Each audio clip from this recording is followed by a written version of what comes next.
Good morning, dear students. As 4 or 5 days back, we learned about the literary devices, and the name of this is the figure of speech. We have already learned about 3 figures of speech. They are simile, metaphor, and personification. Now, in this video, we are going to learn one more figure of speech, that is oxymoron.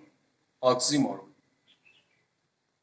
What does it mean? As I have written the definition of this figure of speech here on this board, oxymoron is a special form of antithesis whereby two contradictory qualities are predicted at once of the same thing. Antithesis. We have to understand the meaning of this particular word. In Hindi इसको विपरीत कहा जाता है. Antithesis को हम क्या कहते हैं? विपरीत कहते हैं. तो आपका ऑक्सीमोरन क्या है? This is also a form of antithesis figure of speech और लिटरेरी डिवाइसेस. लेकिन हम यहाँ पे इसको ऑक्सीमोरन करके पढ़ेंगे कि ऑक्सीमोरन में क्या होता है? Two contradictory qualities are predicated at once of the same thing. ऐसे ट्रीट किया जाता है जैसे दोनों क्या है? एक ही चीज है. होता क्या है? दो कॉन्ट्राडिक्टरी क्वालिटीज है. कॉन्ट्राडिक्टरी क्वालिटीज का मतलब क्या होता है? ऐसे गुण जो बिल्कुल एक दूसरे की क्या होते हैं? विपरीत होते हैं. ऐसे क्वालिटी जो एक दूसरे के बिल्कुल विपरीत होते हैं उनको हम कॉन्ट्राडिक्टरी क्वालिटीज कहते हैं या विरोधाभासी गुण कहा जाता है. एंड इन हिंदी इसको हम विरोधाभास अलंकार भी कह सकते हैं. Dear students, we have given some questions here, followed by the lesson Lost Spring, Stories of Stolen Childhood, part 2.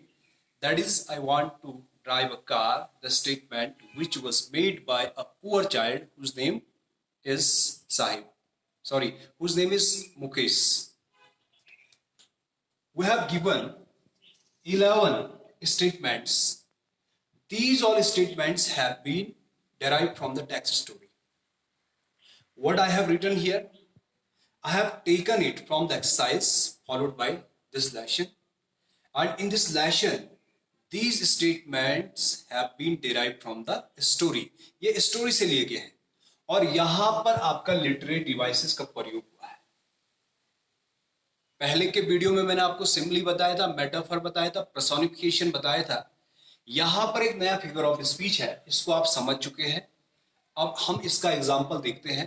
पहला example, Sahib A Alam. This is the name of a boy which means the Lord of the universe. This is the representation of his name. What is the representation of this name? The Lord of the universe. ब्रह्मांड का, पूरे ब्रह्मांड का स्वामी. Is directly in contrast to what Sahib is in reality. आपको समझाने के लिए मैं थोड़ा बता रहा हूं कि यहां पर आप लोग देखेंगे एक लड़का है जिसका नाम साहिब ई एलम है और इसका जो रिप्रेजेंटेशन है लॉर्ड ऑफ द यूनिवर्स, यानी कि पूरा ब्रह्मांड का भगवान, ब्रह्मांड का स्वामी है. स्थिति क्या है उसकी? इज डायरेक्टली इन कॉन्ट्रास्ट, बिल्कुल कॉन्ट्रास्ट में है. कैसे कॉन्ट्रास्ट में है? टू व्हाट साहिब इज इन रियलिटी. रियल में जो वो है उसका नाम और उसकी जो स्थिति है दोनों ही क्या है? कॉन्ट्राडिक्टरी क्वालिटीज को दर्शा रहे हैं. कैसे? वो क्या है? What is Sahib in reality? He is a boy who belongs to a impoverished community. बहुत गरीब कम्युनिटी से बिलोंग करता है. तो यहां पे आपका कॉन्ट्रास्ट आपका है.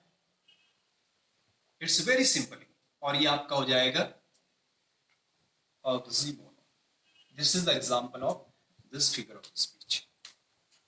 और बाकी सिमिली के बारे में मैंने आपको पहले बताया था, मेटाफर के बारे में बताया था मैंने आपको कि मेटाफर में होता क्या है?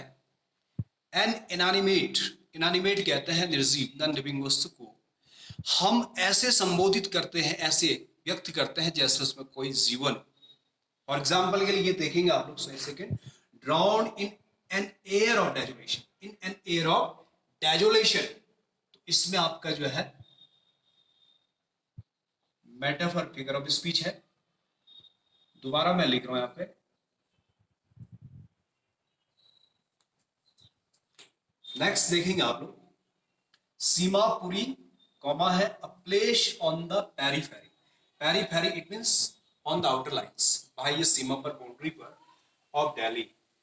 ये कह क्या रहा है, सीमापुरी वो स्थान है जो दिल्ली के बाह्य सीमा पर है, यानी दिल्ली के बाउंड्री पर है, पेरीफेरी पर है। Yet miles away from it metaphorically, लेकिन ये लाक्षणिक रूप से दिल्ली से बहुत दूर है।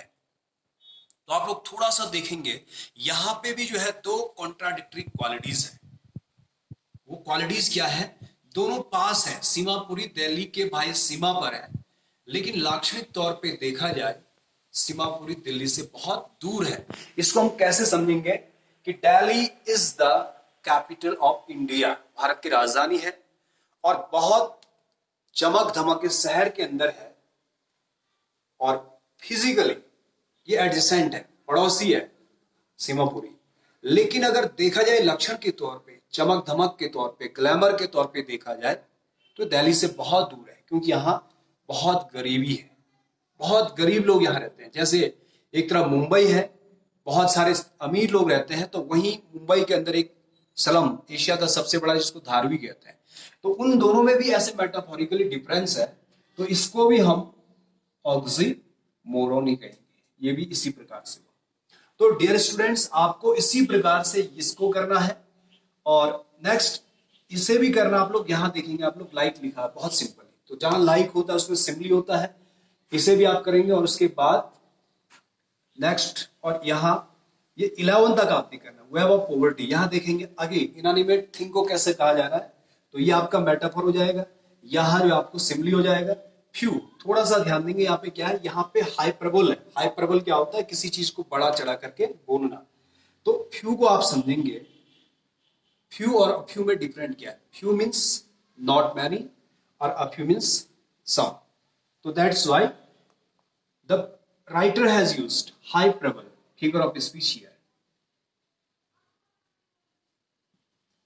इसी प्रकार से आप लोग 11 तक आप लोग कर लेंगे और मुझे दिखाएंगे इसी आधार पर। यदि आपको कोई प्रश्न नहीं आता तो आप इसको लिखने के बाद छोड़ देंगे और मुझे पूछेंगे आप लोग। Thank you very much.